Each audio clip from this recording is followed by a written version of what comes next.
Alright guys, welcome to Flavo Rihanna's MMA show. I'm your host Flavo Rihanna, brought to you by Four Corner Sports. Alright guys, UFC Orlando is officially in the books. Man, I gotta say, the Orlando card definitely lived up to the hype. Main event, pure hype, alright? We had Tai Tuivasa versus Sergey Pavlovich. We had, Roman Dolidze versus Jack Hermanson. RDA was in the co-main event against Brian Barberena, and I'm going to get to all of that, alright guys? I know I have been slacking a lot as to putting my takes, my reactions after every UFC event, but I'm back, alright? And we're going to do the damn thing, alright? So kicking off with the main event, Wonderboy versus Kevin Holland, alright? Wonderboy has had a very tough stretch as of late. Man has fought a bunch of grapplers. He's fought your Bilal Muhammad's. He's fought your Gilbert Burns. Hasn't looked successful. But you put that man against Jeff Neal, you put that man against Vicente Luque, man has looked like a stud. All right. If you want to strike him and scrap with Wonderboy, doesn't usually end well for you. You're gonna have to bring that man down to the floor. All right. And very few people have. The man has excellent takedown defense. I think last time I had checked, he was at least in the 70% percentile as for takedown defense, which is crazy for the amount of fights that Wonderboy has had. The man has been with the promotion for over a decade. The man is, give or take, 39, about to be 40 years old. Absurd. And for him to still have a good takedown defense, phenomenal. He's fighting against, Big Mouth himself, Kevin Holland, who made a name for himself in 2020 by just taking fight after fight after fight. All right, going 5-0 in 2020, getting big victories in 2021. All right, and then moving down from middleweight to welterweight in 2022. All right, fighting Alex Cowboy Oliveira, fighting Tim Means, and after that huge debacle in that September card, all right, somehow was supposed to fight Danny Rodriguez, and then ends up, fighting Hamza Chimaev because Hamza ended up missing weight. All right, now we'll get to it. All right, this is a fight, that the UFC, I gotta say, give them big props for it. All right, fight lived up to the hype. All right, round one, it was a back and forth flurry. All right, Wonderboy, doing what Wonderboy does, using his legs, using leg kicks. Attacking the body, switching stances to get, to create different stances. Switching stances to get different looks. So Holland can see, if he could attack Wonderboy, slow him down and whatnot. Body kicks, head kicks, spinning back heel kicks. Okay. But Kevin Holland was able to get the better of Wonderboy, landing the right hand, getting the better of the exchanges, using elbows, using better exchanges, better combinations, all right, and landing more of the significant strikes. I believe the significant strike total was 29 to 20, if I'm not mistaken. Kevin Holland did more, landed more of the more efficient punches, and resulted towards the round, winning round one. Round two, all right, Wonderboy came back, landed more exchanges, landed more punches, body kicks. He started to open up the arsenal a little bit more, all right? Leg kicks, body kicks, spinning back heel kicks, all right? Head kicks, all right? Making sure that Kevin Holland was backing up more on using himself more on the defense side as opposed to him being more offensive, all right? Kevin Holland was fighting back, was trying to throw combinations, but the majority of times he had to back up, block a lot of the head kicks. All right, he ate a lot of shots, which I was so very amazed because throughout the duration of the fight, all right, Kevin Holland ate a substantial amount of headshots. Whether it's from the punches, whether it's from kicks, that leaves you to think, hey, you know what? How is Kevin Holland still standing? All right. The human body, the human head is not supposed to be eating so many damn shots, right? Going into round three, we saw more of the same. Stephen Wonderboy Thompson was utilizing a lot of his, his kicking game. the man is phenomenal when he's able to dictate pace. All right, he was able to find his rhythm. He was able to dictate the fight the way that he wanted to. He was able to make sure that Kevin Holland was gonna have to be more defensive than offensive. All right, and it was body kicks, liver kicks. All right, Holland, had to defend multiple times, right, with that head kick at any point, because Wonderboy, even though he's 39 years old, the man is still lightning quick, even at 39. All right, and even Kevin was seeing it as they were exchanging flurries. Slow down, man. I didn't think that you were this quick. And what do you know? As they're exchanging, Stephen Wonderboy Thompson, all he needs to do is, why is this popping up?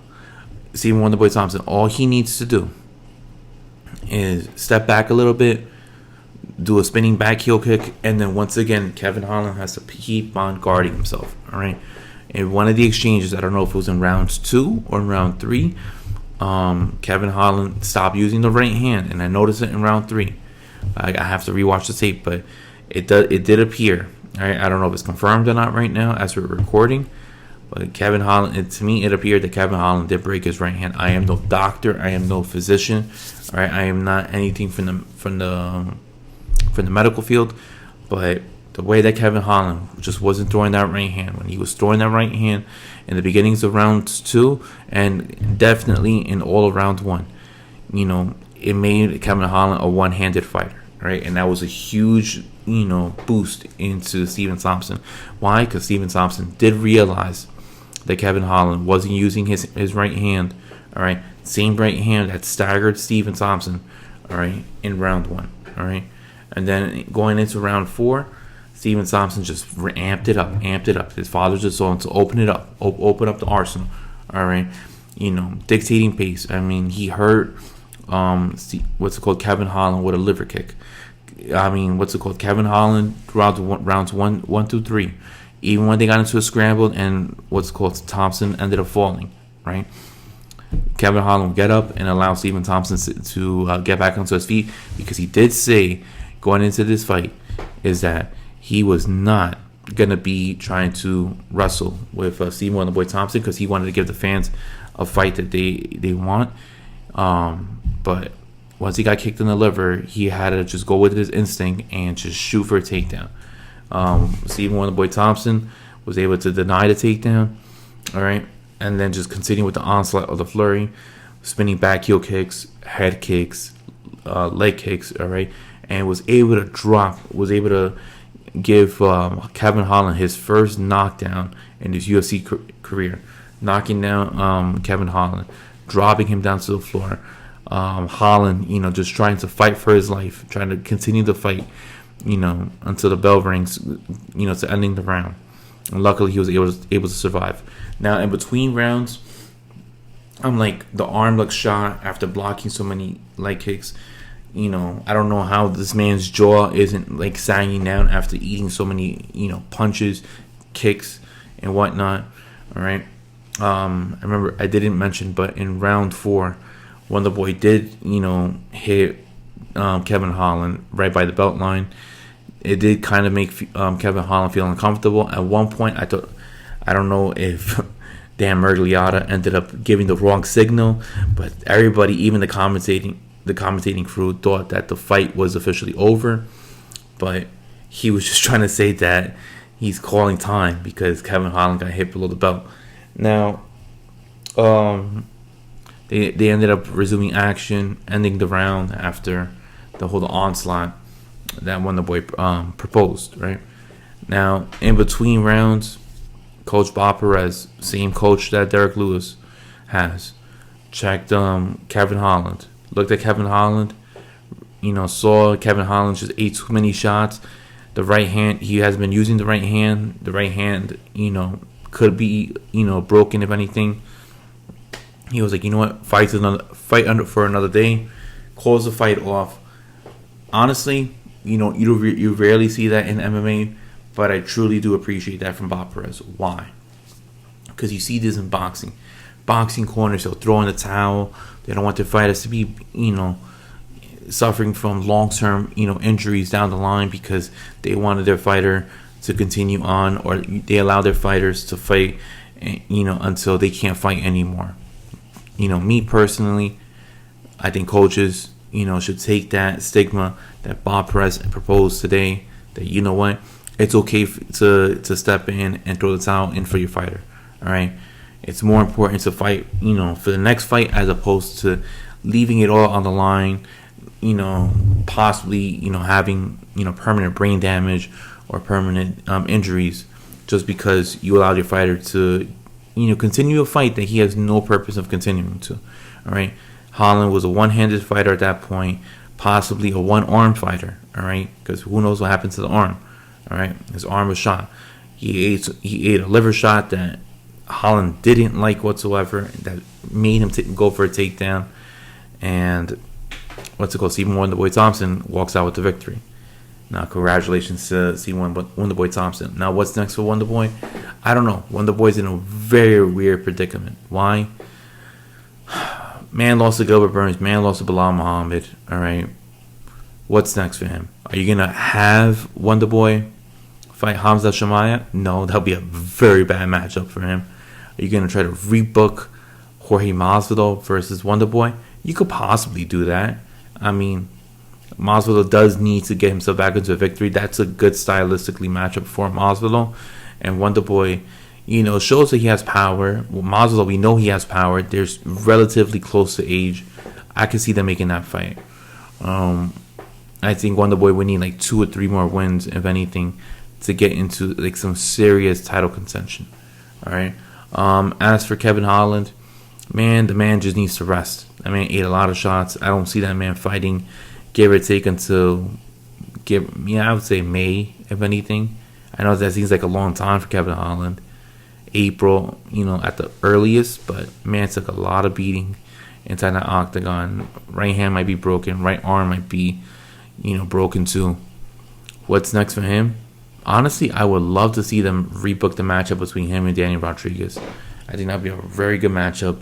I think that's something that they could definitely book, and it's something that the fans, did want to see at one point. All right. Co-main event. All right. Co-main event. RDA versus Brian Barberena. Bam Bam versus, RDA. Now, this booking to me made no sense whatsoever. I don't know why this was done. RDA wants to fight at, lightweight, then he wants to fight at welterweight. It's like he doesn't know whether he wants to fight in which division or not. He fights Brian Barberena, right? Round 1, RDA, very efficient. Brian Barberena is trying to dictate pace.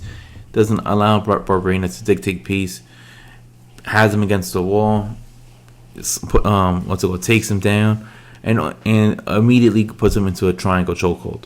Now Barberena was smart enough to make sure that his body was next to the cage, allowing RDA to not go to that side, because he's not going to allow RDA to complete the triangle chokehold. All right, RDA was just doing what RDA does. Very technical, efficient fighter.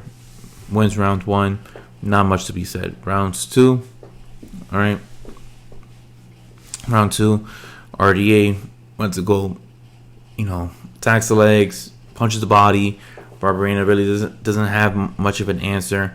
Even though Barberena is the bigger fighter against RDA just gets in there, gets into the clinch, takes him down, and just starts, muscling him up, grounding and pounding, getting him into awkward positions, making sure that Barberena opens himself into a mistake. Barberena is being very well aware of those type of things, and RDA just slips into the rear naked choke, and it was good night, Irene. All right, RDA wins. All right, Daniel Cormier goes out for the press conference, goes out for the post-fight interview. Who does RDA call? Conor McGregor. All right. Now, I don't really like when fighters call out Conor McGregor unless I personally feel like they have a legitimate chance for it. Okay, it just screams that you just want that money fight.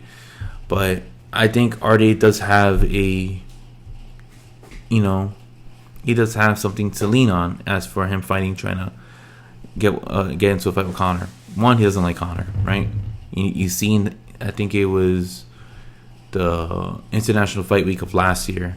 He was a backup fighter.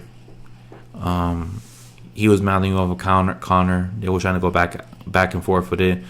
RDA saying that he's ready to scrap with him at any point. Okay. Conor, as we all know, suffered an injury that night. Snapped his ankle. We haven't seen him fight all year.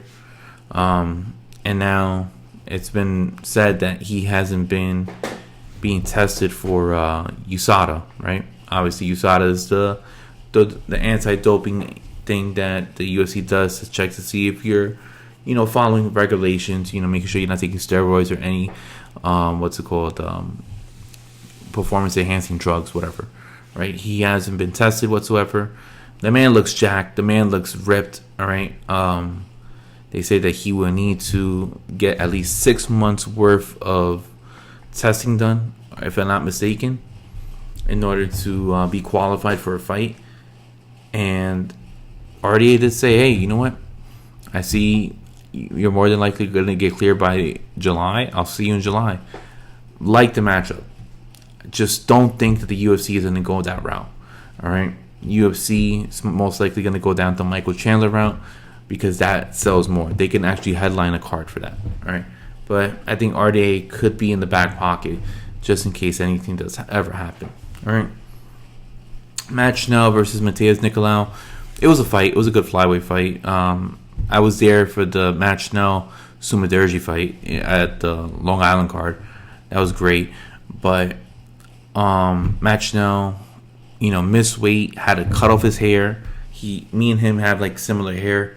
All right, now he got to go bald and make that, cut off that extra half pound.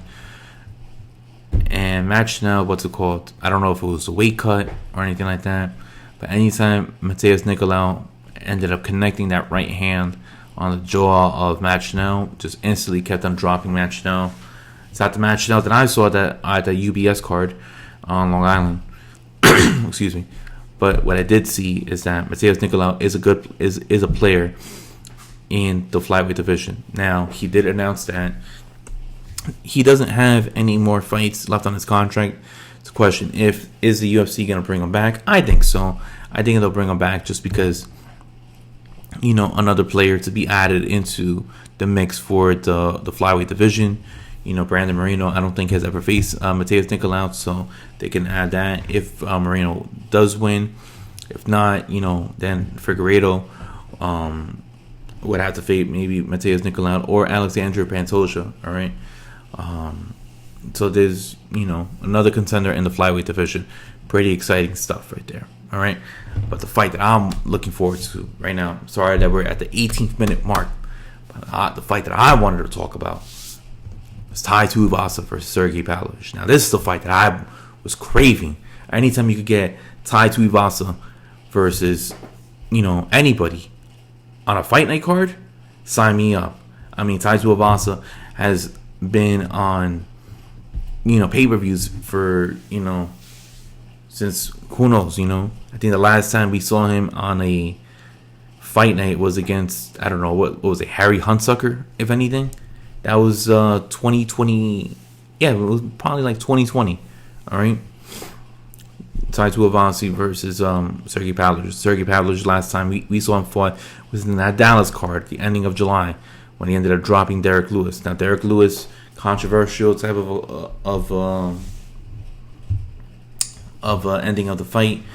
Lewis was trying to, petition himself, saying, "Hey, I was still good. Why'd you stop the fight?"